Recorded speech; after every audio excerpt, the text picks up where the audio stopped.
Chapter 066, Full-Scale Modification, Part 1. With the materials and components finally in place, Harlan, as per usual, subjected Felix to a barrage of insincere praise.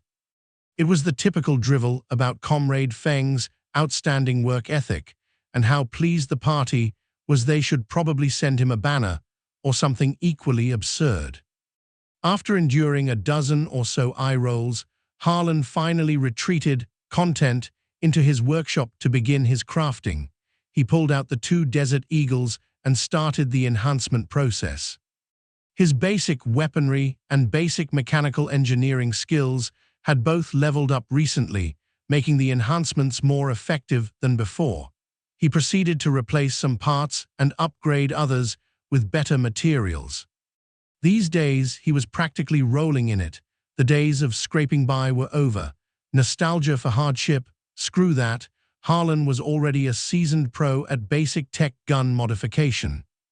It didn't take him long to complete the work on both Desert Eagles. Desert Eagle, enhanced type quality, green base stats, attack power 74-87. Fire rate 1.5 rounds/s, magazine capacity 8 rounds, effective range 50 meters, accuracy degrades beyond 50 meters, output energy level 45 equipment requirement. Marksman LV 3 stat bonus, agility +2 length, 0.21 meters weight, 4.2 pounds additional ability, countershock, strong recoil.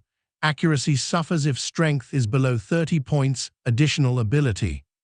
High kinetic, 10% chance to deal an additional 15 points of damage within effective range, additional ability, double tap, weapon modified for double shot bursts, attack power reduced by 20% when used. Note: did you think changing Desert to Mad would fool me?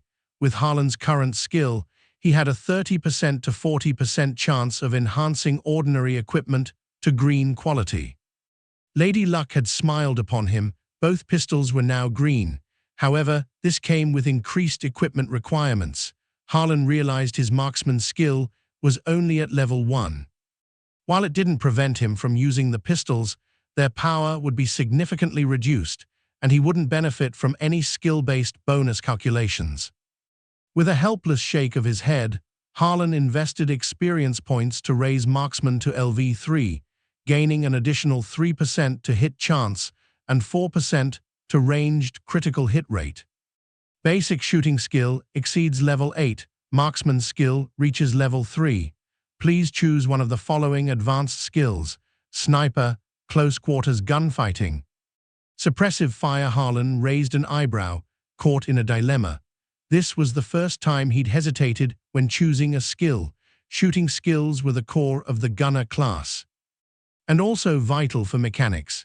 These 3 options clearly pointed to distinct combat styles: sniper, close-range fighter, and fire support. The Desert Eagle was a close-quarters weapon. So logically, close-quarters gunfighting seemed like the most cost-effective choice. But Harlan also had to consider future potential. Long-range combat was where mechanics would eventually excel.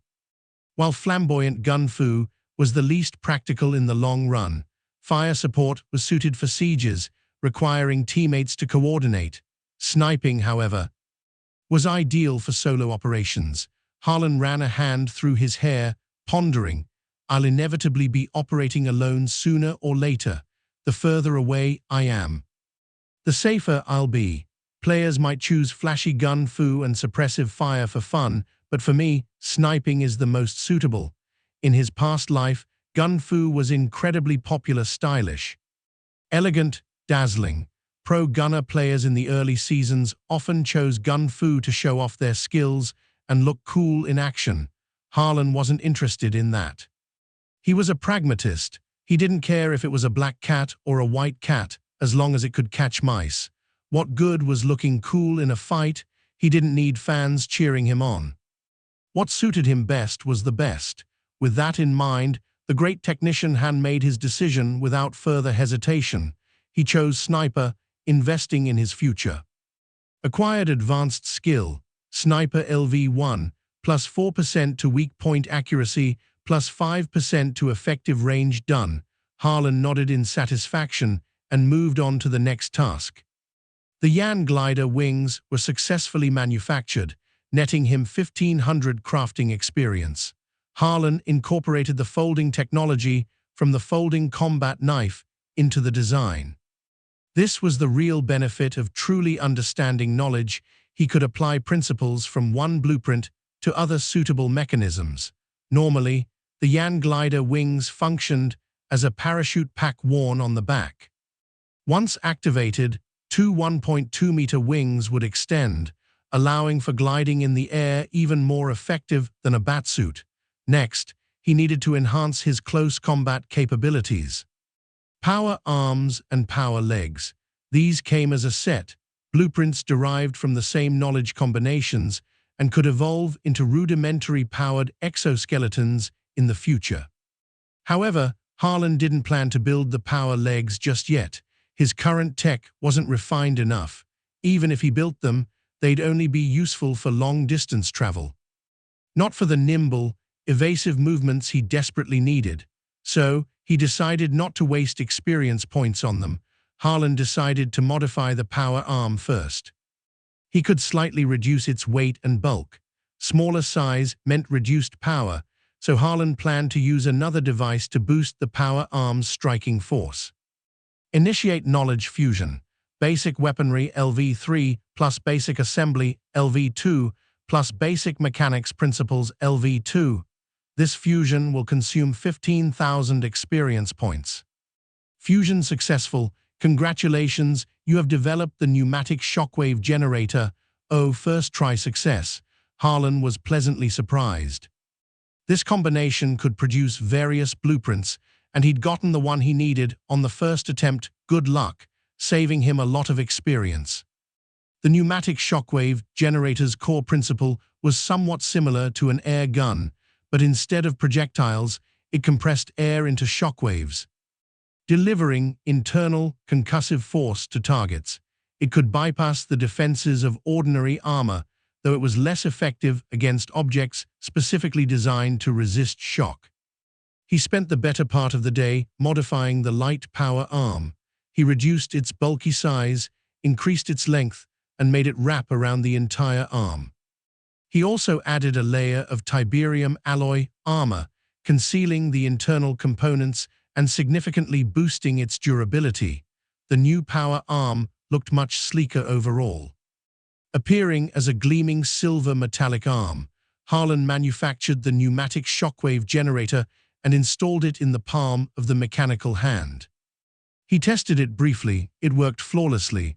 Light power arm left, shockwave mod quality, white base stats, attack power 30-48, defense 10-13, output energy level 33, durability 470/470 equipment requirement, strength 24 stat debuff, attack speed -2 length, 0.87 meters, extends from left palm to shoulder, weight 11.4 pounds additional effect, plus 7 strength check bonus additional ability, shockwave, pneumatic shockwave generator installed in palm, delivers shockwave attack upon contact, dealing 23-45 shock damage, ignoring armor except for shock-resistant armor, automatically recharges air pressure, usable once every 15 seconds, additional ability. Impact resistance, external armor made of tiberium alloy, increasing durability and wear resistance. Note, a surprisingly normal modification, although it was only white quality. The additional components Harlan had installed gave it 3 extra abilities. These equipment modifications were all fairly standard, but the equipment Harlan was about to create next could truly be considered specialized weaponry for mechanics. Harlan took a deep breath and muttered, Amitabha, Lao Tzu, hurry, hurry as the law commands, God bless, please let me fuse that blueprint on the first try.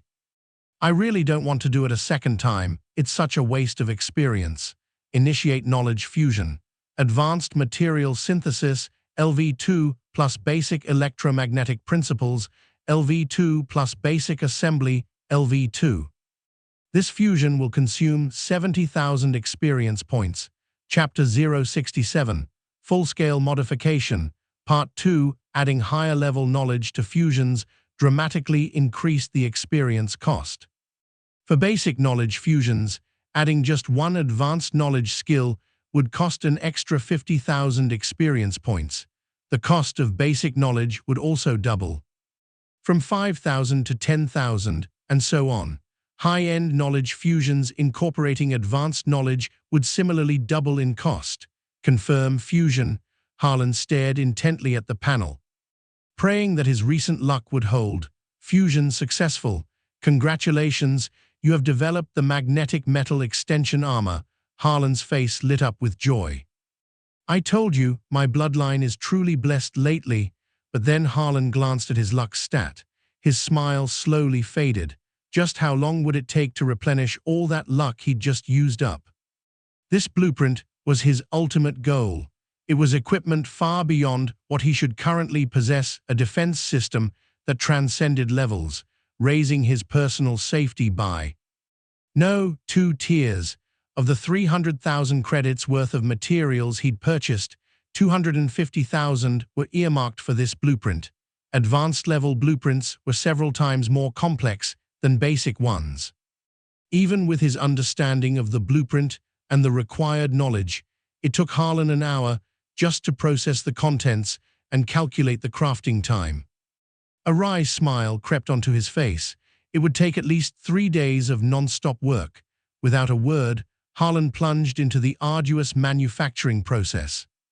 3 days later, the workshop door opened, and Harlan emerged, eyes vacant, sporting a pair of black circles worthy of a celestial tribulation. He wore a dazed expression, as if asking, "Who am I? Where am I? Who's hitting me?" The moment he unlocked his phone, Lyra called, launching into a tirade of complaints. "Harlan, why haven't you been reachable these past few days? The agent orders have piled up, dozens of them, all demanding their gear. You can't just take the deposit and disappear. I vouched for you with my reputation, and you promised to custom-make equipment for me, don't you forget that? Oh, right, Command sent down a mission yesterday. We're leaving for Haxia in 10 days. Captain held a meeting yesterday, you weren't there, and he was furious. You better watch out when you see him next." Harlan's eyelids felt like lead weights. He wanted nothing more than sleep. He grabbed a blanket, tumbled onto the bed, and the instant his head hit the pillow, he was out cold, oblivious to Lyra's endless prattle on the phone. Hey, are you even listening? Ugh, you never say anything, and you still owe me for touching my account last time. I haven't forgotten. What's the first thing you do when you wake up? Open your eyes. No, it's hitting the bathroom. The next morning, Harlan sleepwalked to the restroom, groggily relieved himself, and finally snapped fully awake. A shiver ran through him, everything flowing smoothly. A blissful feeling. Harlan yawned, robotically brushed his teeth, washed his face, and with a pair of dead fish eyes, shuffled to the repair shop's front door. He went straight to the kitchen, shoved Kira aside, and under Kira's furious little fists, calmly ate her breakfast, ignoring Kira's resentful glare. Harlan strolled back to his workshop. Nonchalantly, Old Man Lou stroked his bald patch, sighing with nostalgia, just like when I was young, so carefree. I want to change the locks, arg, Old Man Lou mused. Perhaps this is what youthful love is like. It is not. Kira roared like a lioness. Harlan returned to his workshop and retrieved the fruits of his 3-day seclusion. A small box of fine, scale-like metal flakes, black with a hint of deep blue. This box of metal fragments looked nothing like armor, but it was indeed the magnetic metal extension armor. In its incomplete form, Harlan took a deep breath, holding his palm over the box of metal flakes just 3 centimeters above. He channeled his Chi force. A tingling magnetic energy coating his hand. A miraculous transformation occurred. The dormant fish-scale metal flakes suddenly vibrated, automatically gathering and being drawn to Harlan's palm. Wriggling like lively fish flowing up his arm. Form. Harlan commanded softly, Chi force coursing through his entire arm. the metal flakes instantly spread out, transforming into a layer of fish-scale armor, thin and light, fitting perfectly, seamless, with no overlap. The metal flakes appeared to be glued to his arm, but were actually suspended a few millimeters above the skin, controlled by magnetic repulsion, not hindering movement. Harlan drew his Tiberium folding combat knife and slashed hard at the fish-scale armor. A crisp clang echoed, no sparks, the armor utterly unscathed. Excellent defensive performance. Harlan's face broke into a grin. Magnetic metal extension armor, incomplete type. Extendable full-body bulletproof vest quality. Green base stats. Defense 75.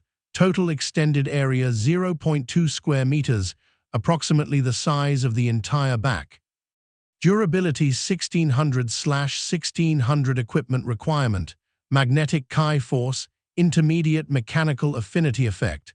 Manipulates armor's metal flakes using Chi force. Magnetic induction. Magnetic field allows flakes to move and flow across the body, forming armor on any desired area.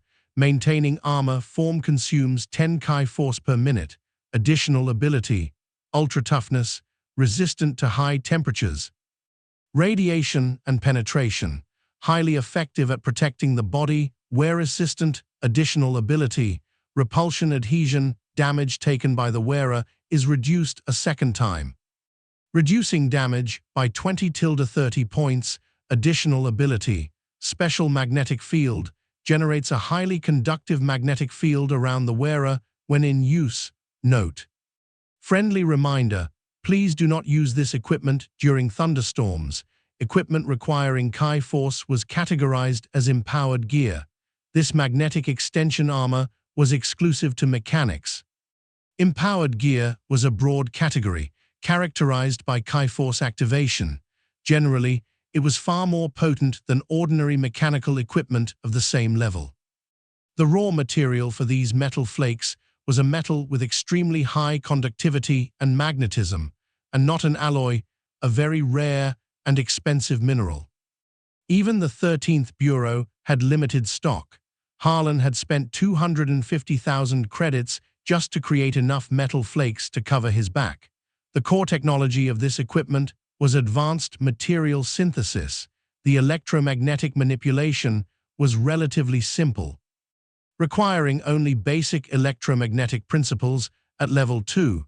The principle was to fuse the magnetic fields of these magnetic metal flakes into a magnetic chain.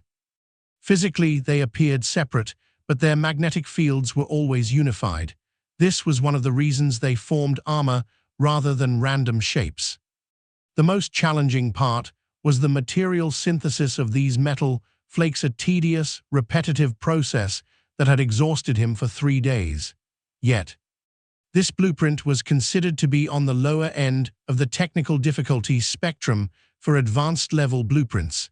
Harlan's current level, knowledge, and skills were still insufficient to fully manufacture advanced equipment, resulting in this incomplete version. Completing this piece of equipment earned him 40,000 experience points, even more than manufacturing the first-generation Ranger armor. Harlan manipulated the magnetic metal armor to flow across his body. It felt a bit awkward at first, but he quickly got the hang of it, a sense of familiarity flooding his mind. Many advanced equipment pieces required practice to use effectively, a reflection of operational skill. Harlan, with his driving experience, was an expert from the get-go. With the magnetic metal armor, his safety was greatly enhanced. Moreover, it was highly concealable. When not in use, it could be stored in a special, perforated small box, hung on his lower back, hidden under his clothes, completely undetectable, stealthy. Practical, portable. Harlan wouldn't reveal his trump cards easily, not even to his own people. Who knew if allies might turn into enemies one day? He always believed that mild paranoia and suspicion were just different words for caution. Ranged, close combat, mobility, defense, all 4 areas were now addressed. Only artistry remained. Harlan already had an idea. The 13th Bureau's bombs were sufficient.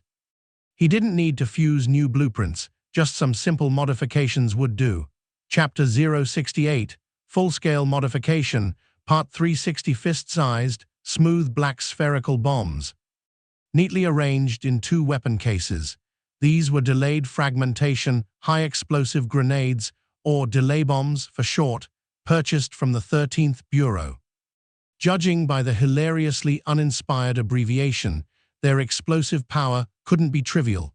800 ocean blue credits per bomb, 60 bombs. That's 48,000, seems about right. The bombs were ready-made. Harlan only performed modifications. Using basic mechanical engineering, he attached miniature propellers and size 5 batteries to the delay bombs, giving them brief self-propelled flight capability, greatly increasing their attack range beyond manual throwing. The aesthetic was a little odd. Harlan tested them a few times. And a blue raccoon with a round head kept popping into his mind. Simulation mask, enhanced Desert Eagle dual pistols, light power arm, shockwave mod. Tiberium folding combat knife, Yan glider wings, magnetic extension armor, 60 delay bombs. His personal equipment had been comprehensively upgraded. Combined with the various odds and ends provided by the 13th Bureau, at his current level, he was practically decked out in semi-divine gear. If problems arose, he could just brute force his way through. This equipment should be enough for now. Harlan crossed personal equipment upgrade off his to-do list. The next item on his agenda was a vehicle. Building a vehicle from scratch would take too long. It was better to buy one and modify it. After careful consideration, Harlan settled on the vehicle type, a heavy-duty truck with a detachable cargo container to serve as a mobile warehouse and workshop and as a support vehicle for the team. Harlan bought the truck directly from the 13th Bureau. Military factory products were guaranteed quality. He had 2 options: purchase it with credits or exchange it for reputation points, essentially having the 13th Bureau allocate the vehicle to him. He did a quick mental calculation. He had about 2.8 million credits left. Just a few days, and the mechanic class's money-burning nature was becoming apparent. If he wasn't so good at making money, he'd be broke already. Unaccustomed to being broke, and comforted by the adage, money goes, peace stays, how could he ever become an excellent mechanic? Harlan opted for the reputation exchange. Spending 150 13th Bureau faction reputation points, buying it outright would have cost over 800,000 ocean blue credits. Reputation was the more cost-effective option. Harlan asked Felix to handle the paperwork. Get the truck delivered to me. How long will it take? I need to pick it up from the military factory. 2 hours, give or take. Felix proved to be punctual, driving a heavy-duty truck over precisely on time. Now the question was, rest assured, blue poop excavators were not in the cards for him. The problem was, the truck was too large to fit into the repair shop. He'd thought of everything except this. It was rather embarrassing. The 2 men stood at the alley entrance of the repair shop, staring blankly at each other. So, what now? How about you guys expand the workshop for me again? Give me a break. The engineering department doesn't have that much free time. Harlan scratched his chin, eyes lighting up. Didn't you say you're leading a team monitoring this block? Where's your base of operations? Get a grip. You idiot. Are you trying to make us even more conspicuous? Harlan sized up the military heavy-duty truck, 4 meters tall, 3.5 meters wide, with a custom extended cargo container trailing behind 11 meters long, wider than the truck cab itself. Conspicuous? I don't think so, Harlan said. Without batting an eye, Felix spat in Harlan's face. Such a huge vehicle, only a blind man wouldn't see it? Hey, speak politely, what's with the spitting? Harlan grabbed Felix's sleeve and wiped his face, looking disgusted. And by the way, your spit volume is a bit excessive. Old man Lou emerged from the shop at this moment, exclaiming with a whoa, that's a big truck. Harlan's eyes brightened. How about we just bulldoze the repair shop? Get lost, old man Lou snapped back. Good-naturedly, he stroked his bald head, pondered for a moment, then pulled a key from his pocket and tossed it to Harlan. "I have a garage a few streets away. You can use it." Harlan was astonished. "Generous, Old Man Lou, what's gotten into you today? Go play somewhere else." Old Man Lou grumbled, pushing past the two blocking the alley entrance, and strolled off. Leisurely, Harlan drove the truck, arriving at the garage in 10 minutes. "Bleg, hey, seriously?" Felix looked green, clutching the window, retching and frantically waving his hand. Harlan wasn't sure what Felix meant. Was he saying he'd never ride in his car again, or was he telling him not to mind his discomfort? Harlan shrugged, dismissing this trivial question. He sent the wobbly-legged Felix on his way and began modifying the military heavy-duty truck. He thoroughly checked the truck. No listening devices or cameras. Military factory quality was reliable. The internal structure boasted 10 cylinders, a turbocharger, and other horsepower-boosting equipment. Top speed could reach 135 km/h, 10 wheels in total, 5 on each side, all large, thick, anti-skid, and wear-resistant tires. The cargo container was massive, capable of holding a lot of equipment. Harlan planned to convert it into a small workshop, needing to move equipment from his studio. The chassis was specially designed for off-road use, with spring suspension and air shock absorbers, ensuring stable driving on rough terrain. It also featured anti-underride protection, preventing smaller vehicles from getting under the chassis. Those movie scenes where the protagonist in a sports car ducks under a truck to outsmart the villains wouldn't happen. Wait, why was he naturally imagining himself as the villain? The driver's cab wasn't cramped at all, seating 6 comfortably. It had a multi-gear transmission. 10 gears, smooth shifting, and braking was excellent. Harlan checked the airbags, 8 in total. As long as you weren't thrown out of the vehicle in a crash, you'd be safe. You might even experience the sensation of being buried in large breasts. Just kidding. Speaking of crashes, the front of the truck lacked a reinforced bumper bar, something he'd have to install himself. Harlan also checked the windshield, not skimping on quality. It was bulletproof. Overall, it was solid. No major modifications needed. Harlan decided to mount a few nitrous oxide tanks for burst acceleration. Nitrous-boosted heavy truck, just thinking about it was exhilarating, as long as it didn't leak. It would be even more imposing than a road hog. Harlan set about modifying it. The cargo container was converted into a miniature workshop. The chassis and front bumper bar were reinforced, the thick armor looking incredibly sturdy. 4 nitrous acceleration tanks were installed inside for emergency bursts of speed. Harlan also bought extra tires as spares and mounted a small radar antenna on the roof for receiving radio signals and broadcasting Wi-Fi. The total cost of all these modifications was over 100,000 credits. Harlan sighed helplessly. Vehicle modification was a money pit. Looking at the pitch-black heavy truck before him, Harlan scratched his chin, suddenly thinking that naming the vehicle was a good idea. The massive frame, the dark, menacing appearance, a perfectly reasonable name sprang to mind. Big Black felt good, very fitting. Chapter 069, Departure. Beforehand. My God, Harlan, did you buy a heavy truck? The 4 teammates were invited to the garage. Lyra and Yara were awestruck and excited, climbing all over the truck. Lambert, fascinated by the engine, opened the hood and silently admired the mechanics. Wade walked up to Harlan, speaking solemnly. "Thank you." A support vehicle was a luxurious asset for a small team. Harlan had paid out of his own pocket. Making Wade feel a bit awkward, Harlan chuckled. "Consider it me bailing out my impoverished teammates." Wade's mouth twitched, speechless, while it was true. Why did his honesty feel so hurtful? I racked my brains and came up with a name for this truck. Wade perked up, looking expectant. Harlan cleared his throat and announced with a straight face. "Big Black." Wade stumbled, managing a strained smile. "Gee, good name. You think so too, right? Catchy, concise, to the point. I even admire myself." Harlan remarked, smacking his lips. "Whatever makes you happy. The driver's cab is huge. Lyra, still playing around, suddenly remembered something and asked, "Who's going to drive?" Harlan.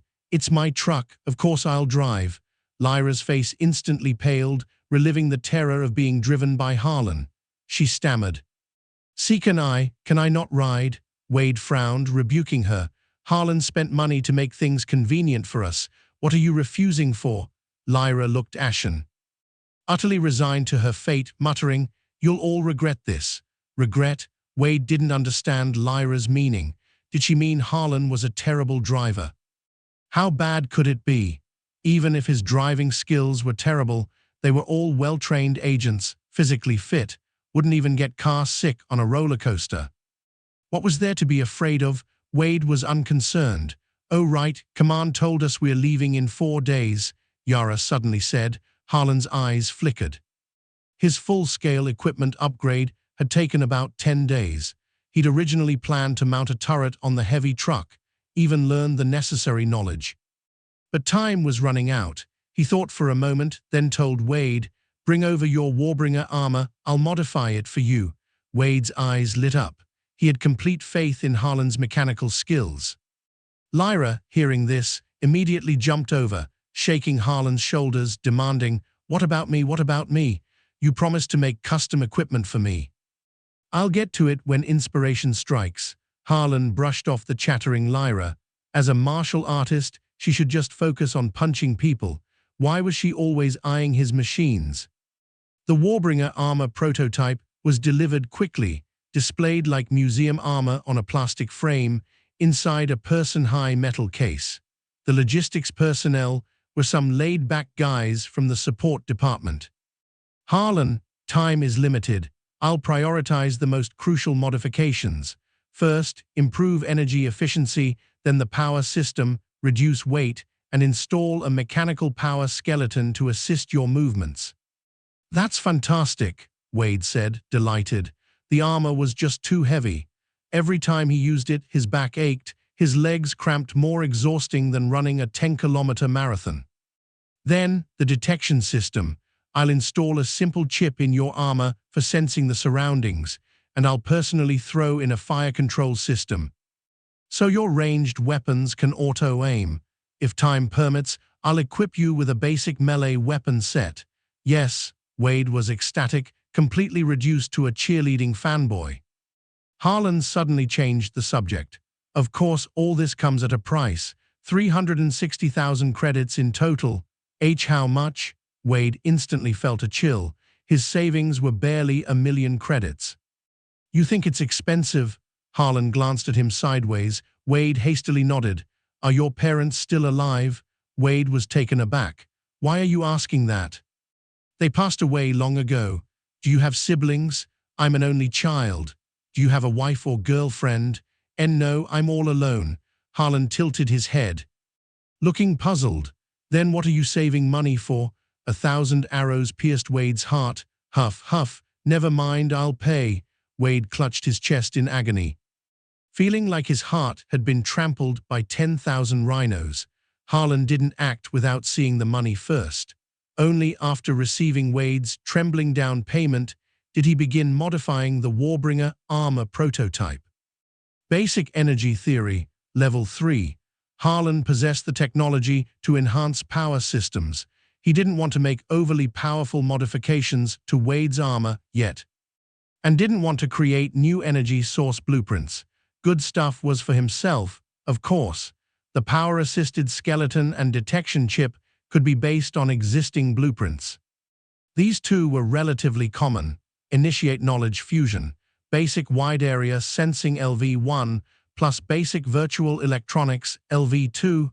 This fusion will consume 10,000 experience points. Initiate knowledge fusion, basic mechanics principles LV2, plus basic mechanical engineering LV4.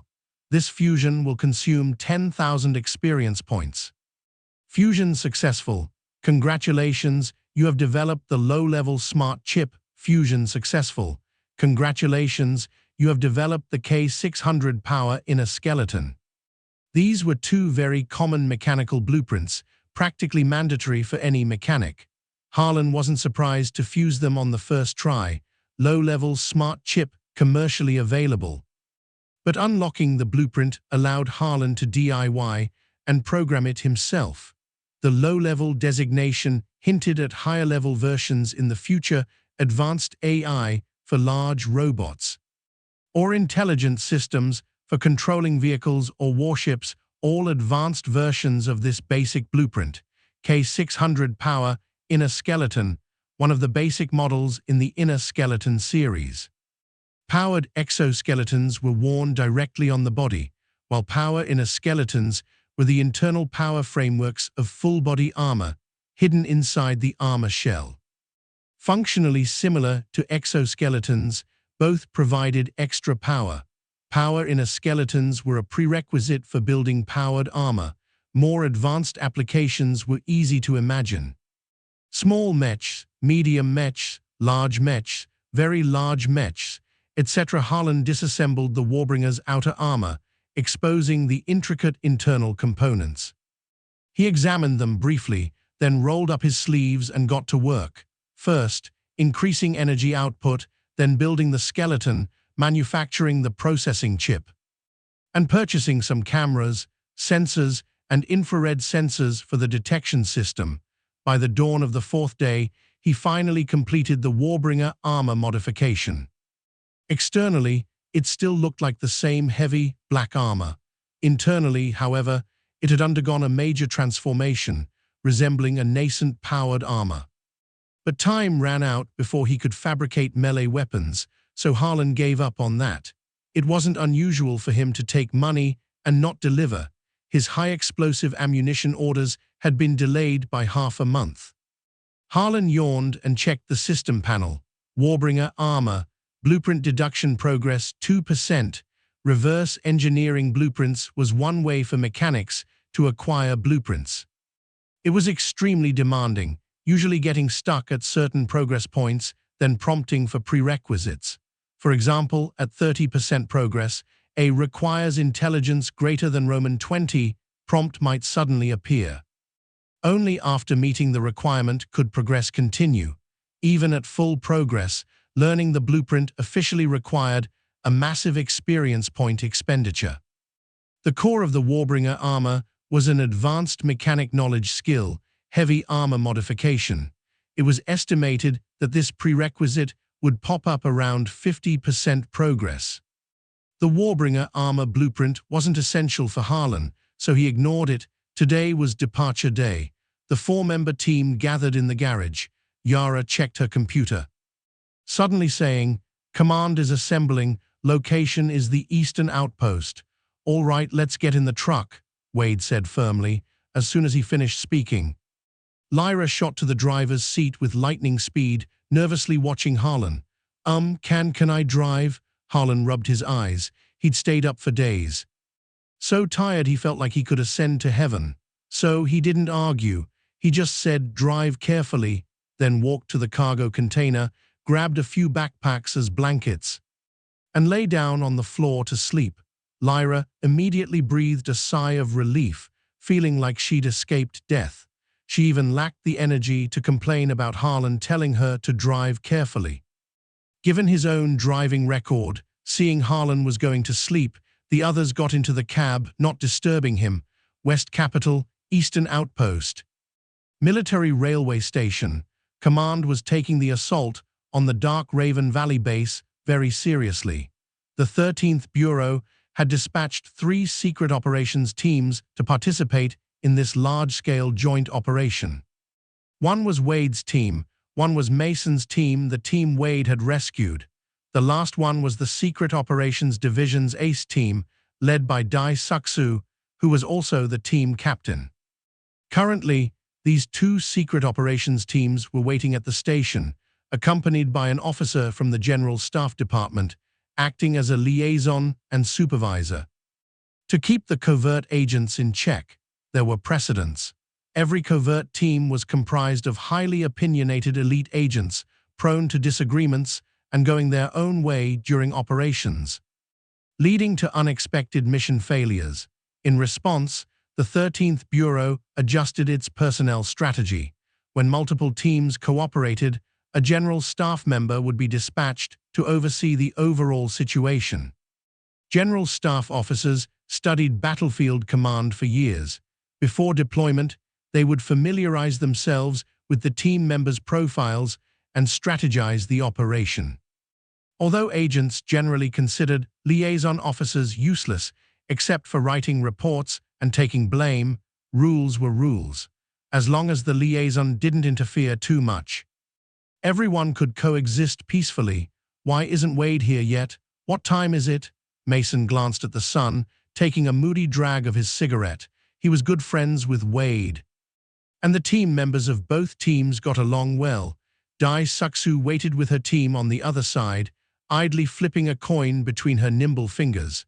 The coin spun rapidly, reflecting blinding sunlight. She was looking forward to meeting Lyra again. The thought of teasing little Lynn again filled her with excitement. She was also curious about Lyra's new teammate. The mechanic named Harlan. Liaison Officer Bryce frowned delicately, the coin's reflection hurting his eyes. Helpless, he had to turn his face away. A rumbling engine sound grew louder in the distance. Just by the sound, you could tell it was a powerful engine. Even through his boots, he could feel the ground vibrating slightly. Bryce looked towards the sound source. And a menacing, massive modified military heavy truck slowly drove into view.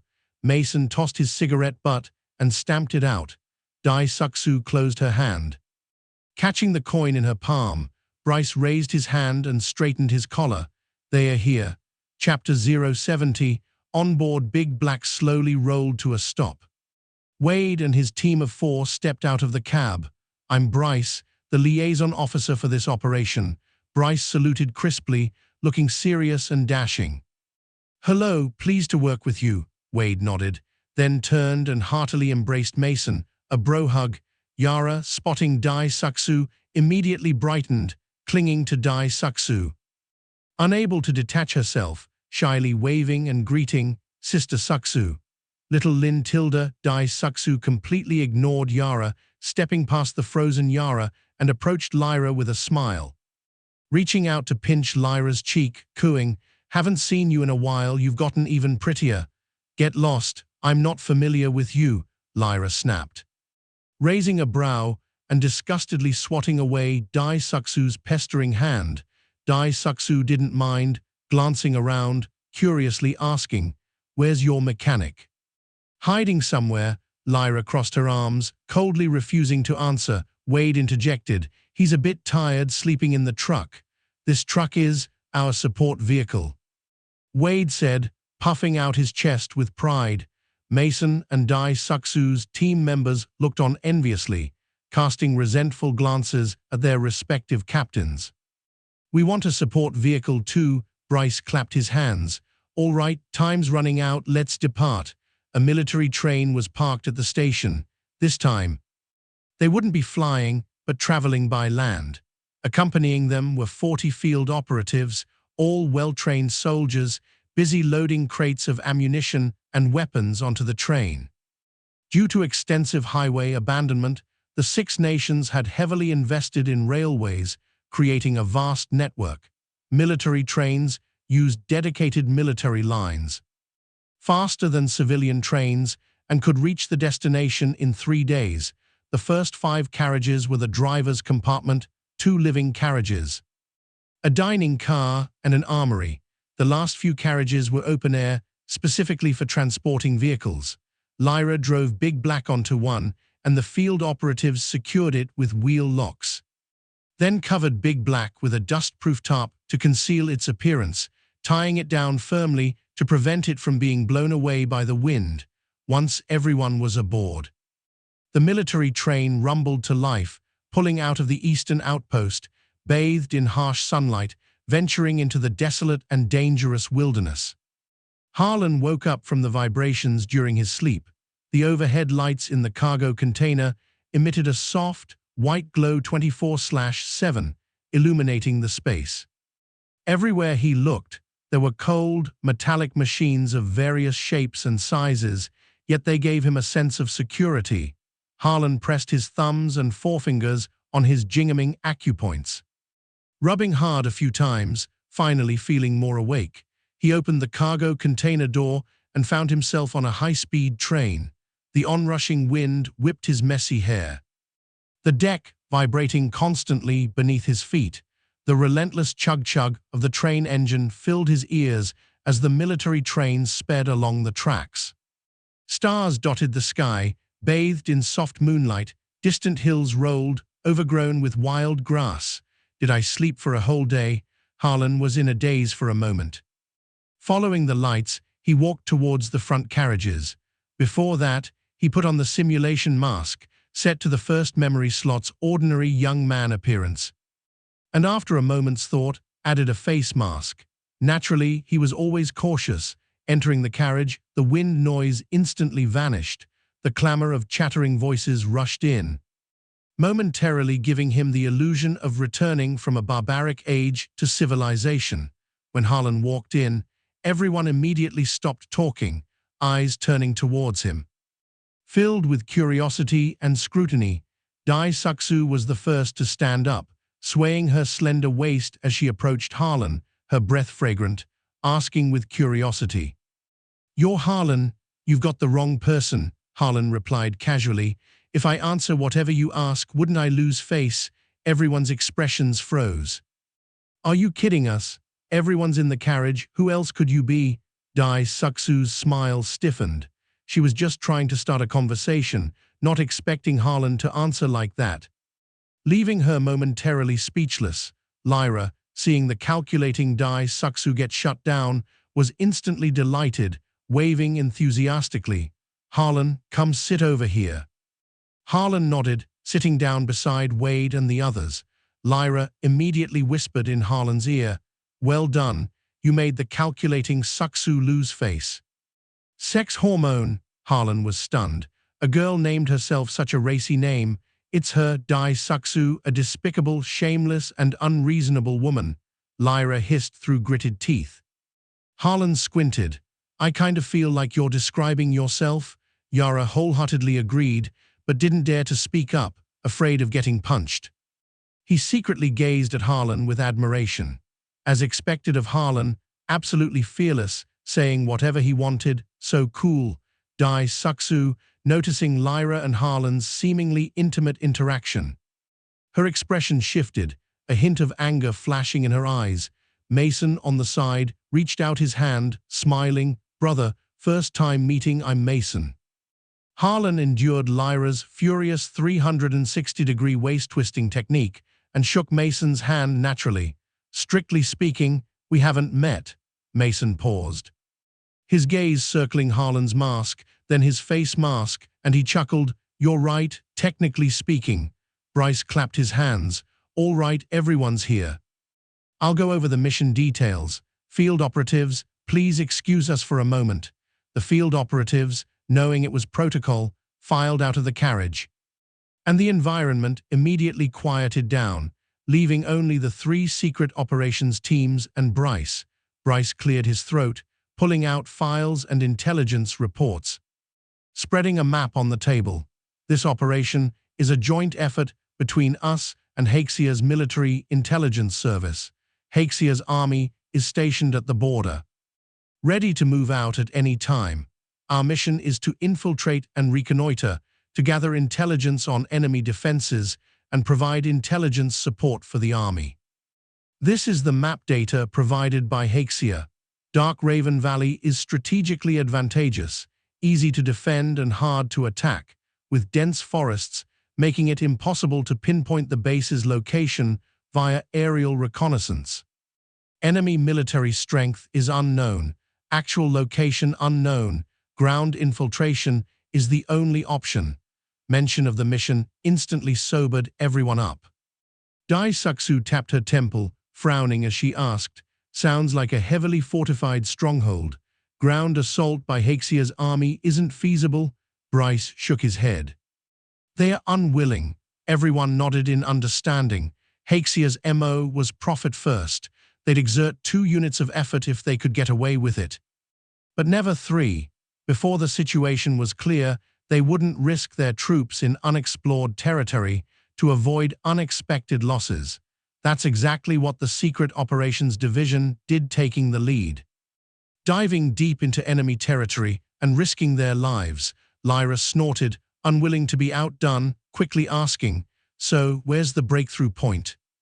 Bryce tapped a point on the map. West of Dark Raven Valley, there's a large wanderer settlement, a town called Ravenwood. Ravenwood Town dares to exist near a Sprout base, proving there's collusion between them, possibly harboring Sprout base spies. So this is the breakthrough point, a chance to get intelligence, according to Command Intel. There are 3 figures of note in the Dark Raven Valley base. Bryce distributed the files. Seeing everyone browsing, he summarized concisely: Chief Supervisor Parker. Male, 35 years old, Asian, E+ level martial artist, Sprout executive. Weapon is a katana, nicknamed Soul Blade. Recent record was 3 years ago, single-handedly slaying 12 Tilius agents on the Tilius border, 4 of whom were also empowered. The file showed a poker-faced man, ordinary-looking, but radiating a fierce aura. Not someone to mess with, everyone thought simultaneously. Deputy Supervisor Season, male, 29 years old, mixed white and Asian heritage, very little information. Only confirmed connection is that he seems to be related to Zeno. Leader of the Gale Eye Organization. Guard Captain Doman, 43 years old, Shanu, proficient in all kinds of firearms, a super elite level agent, former commander of a night owl team. Mason looked puzzled, asking, "Didn't you say the internal situation of Dark Raven Valley base is unclear? Where did these detailed intel come from?" Everyone else had the same question. Bryce shook his head. "Not sure, Command said it's classified." Everyone murmured in understanding, not pressing further. Harlan picked at his ear. "The source of the classified intel was sitting right beside you, comrades." Bryce continued with some precautions, then shifted gears. "In this joint operation, Haxia is also sending a military intelligence service agent team. We'll be operating together after we reach the location." Wade's face twitched. "Joint operation with both countries' agents?" Bryce coughed awkwardly. "Yes. Isn't this just a mess waiting to happen?" Haxia wasn't satisfied with just getting Starstream's intel.